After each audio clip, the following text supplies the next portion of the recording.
Alright, out here today with my TalonSS 22 caliber. I had put a Alteros regulator in it, and it's adjusted to the max 150 bar. And I lost velocity with the original 12-inch barrel. So I ordered a 18-inch barrel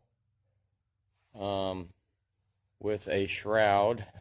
Actually ended up being an inch or so shorter, but since it's a new barrel, I'm going to test my pellets out today, and here's most of them: JSBs, 18s, 15s, Kodiaks.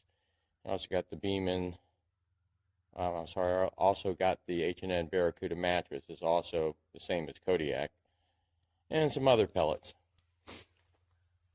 So hopefully it's going to hit about close to where it was hitting before, so I can get on target. Target's at 20 yards. Once I get it sort of dialed in, I will move it out to 40, which is a 0 or close to 0 for most of these pellets I'm shooting. Okay, luckily it wasn't too far off.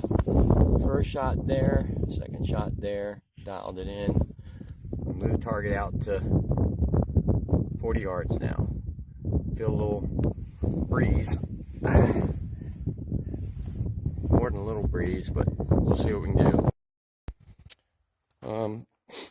We'll mention what I'm doing different here today is shooting 10-shot groups.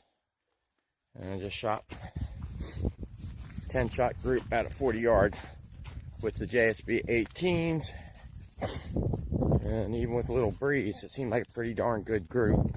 Maybe one flyer, we'll see.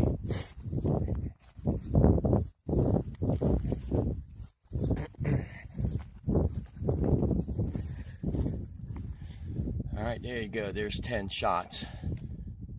Appears 1 or 2 out there. Most of them around 3/8 of an inch. I got this graph paper 1/2-inch squares to use. Figured easier than drawing lines and all that. But it's a very thin paper, so it doesn't show the impact. You can see it rips the paper. But that's showing pretty good. JSBs are pretty darn good, so I'm not going to shoot this other target. I'm just going to go here with the JSB 15. So let's see what this does. Alright, there's 10 of the JSB 15 grainers. Cluster of shots there, 2 or 3 in there. Not as tight or quite as uniform as the JSB 18s. I might shoot another 10 just to confirm. Alright, second group with the 15s. Much better, one flyer there. That's a very tight, a little bit more than 1/2 inch, 5/8. I was shooting and having to squeeze my rear bag because the table position with the leg, so I put a shim under the rear table leg so I didn't have to squeeze the bag. So that probably accounts for the better group, me concentrating. The wind's still right to left. So now the Beeman Kodiaks, and see what they do. Just to show you my present setup here with this bipod. I couldn't get a bag that would fit the right height under here, so I'm shooting off of here, which I don't like because it's recoil, doesn't allow the gun to recoil straight back. It may make the pellets jump up and down some. So just shot the Kodiaks. Go look at the groups, not as impressive as the JSBs. Okay, here are the Kodiaks. Now this first shot here, I shot it and then I noticed my bottle was loose, so maybe I didn't get a full charge on the regulator, but there's 10 shots. I added a shot to it, so that's an inch plus. The wind is gusting a little bit more, so I got a cluster over here, some there. So if you can move those over because of the wind, that's about an inch. I like the Kodiaks because they're a good hard pellet in there. I've killed a lot of groundhogs with them because they penetrate so well. I will mention they were very hard to get into the breech, and these Beeman Kodiaks are like 10, 12 years old. I don't know if the surface of them are getting a little bit grainy or what, but they were hard to get into the breech, which is, you know, I didn't expect that. Okay, these are the H&N Barracuda match, which are essentially the same as Kodiak. You can see these are nice and shiny, and when you look at these older Kodiaks here, they're sort of a grayish battleship gray, and these are more of a silver. So these are 5.51 head size. These aren't identified, but I think they're about the same. They might be 5.0. So we'll see if these insert any easier and shoot any better. Okay, I just shot the Barracuda match. If you can see here, they're 5.51 head size. They did go easier in the breech. Still didn't look like the groups were that great. We'll go look at them. All right, here's the first group of 10. Not that impressive. An inch plus. Like I say, these are 1/2 inch squares, so there to there's an inch. So more like 1.5 inches, 1 3/8. Here, 10 shots again. I don't know what happened up here. I'm sort of struggling with the rear bag situation, the amount of pressure I'm putting on. It's funny, I would see a couple where I had good follow through just go through the same hole. So it could be my hold or my setup on my bags, but that's basically just a hair over an inch. That's the 5.51 head size. I got some 5.52s. I will try next.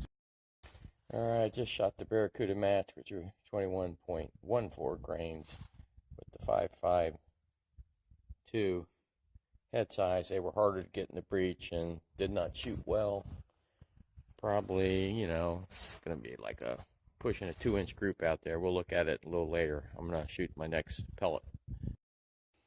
My next pellet to test is the Barracuda Hunter, and it is 18.21 grains. It has never really shot well for me in any gun, but you keep trying, you might find a barrel that it shoots well. So it's a good hollow point with good expansion knockdown power, but see if it would be accurate.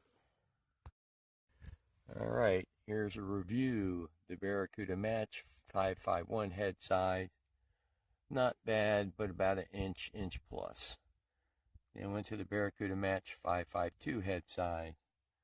And not quite as good. I think 5.51 and below head size is pretty good. Then we went to the Barracuda Hunter and got nice little holes and chewed up there. They're an inch plus too for a group. Winds calmed down pretty good, so you know the Barracuda Hunter may be a good close-in pesting rat pellet, something close in, but probably not much good after 30 yards. Alright, here's the next pellet. Testing the Predator Polymag. If I haven't mentioned, this is 22 caliber Talon, but I've never tried the Polymags before, though I hear they're good and accurate and devastating on small game, just because they're too long to fit into magazines for the most part. Most of my guns have magazines, but the Talon does not, so let's see how they work. Wind's starting to pick up a little bit, so hopefully I can get some good groups. Starting to get quite foggy out. Wind's not too bad. Just shot the 2 groups of 10 Predator Polymag. I had one that just looped out there. The breech wasn't shut all the way, so I didn't get the full power. First group on the left. 1, 2, 3, 4, 5, 6, 7, 8, 9, 10. So there's 10 I count. Now in this group, I saw about 6 or 7 of the shots fly right through the target. In other words, I had a good follow through. A little bit tighter, but not what I hoped for accuracy wise. But you can see he cuts a nice little hole, and probably does a nice little hole through the critters too. So next, Hunter Extreme. I've had good luck with this pellet accuracy wise out of most of my guns.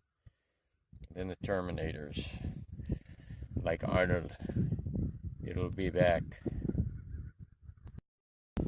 All right, the Hunter Extreme, like I said, always tend to shoot pretty good for me.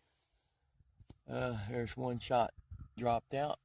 There's 10 shots under an inch, with a lot of these over here clustering at about 5/8, wind going that way. I shot another group, and for whatever reason they opened up. I changed my hold or something, but definitely they want to shoot. And I went down here to the Terminators, and they're not bad. This string in here is the wind again. See how it's blowing. So it might be a good fair distance, you know, like up to 40 yards if the wind's not blowing. So I'm going to set the target out at 50 yards and shoot a group with the JSB 18s and a group with the Hunter Extremes for grins and see how they hold up. Like I said, there's a little bit of a breeze going. Okay, shot a group of 10, the JSBs on the left up here, and a group of 10 of the Hunter Extremes.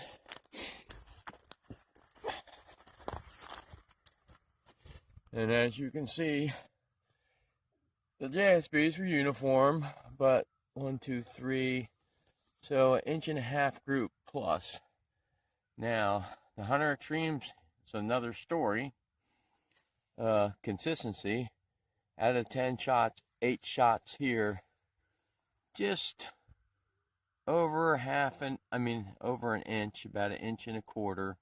Discount these two. So they seem to be the pellet to shoot as far as accuracy at long distance.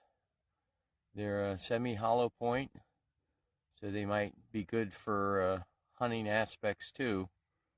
So I will later on, when we got a nicer day, chronograph them, get the BC on them, and go from there. So it was an enjoyable day, and even though it's in the low 50s, foggy, but it's end of January. I think it's the 21st, 22nd. So when you get a good day in the wintertime here on the East Coast, you take it.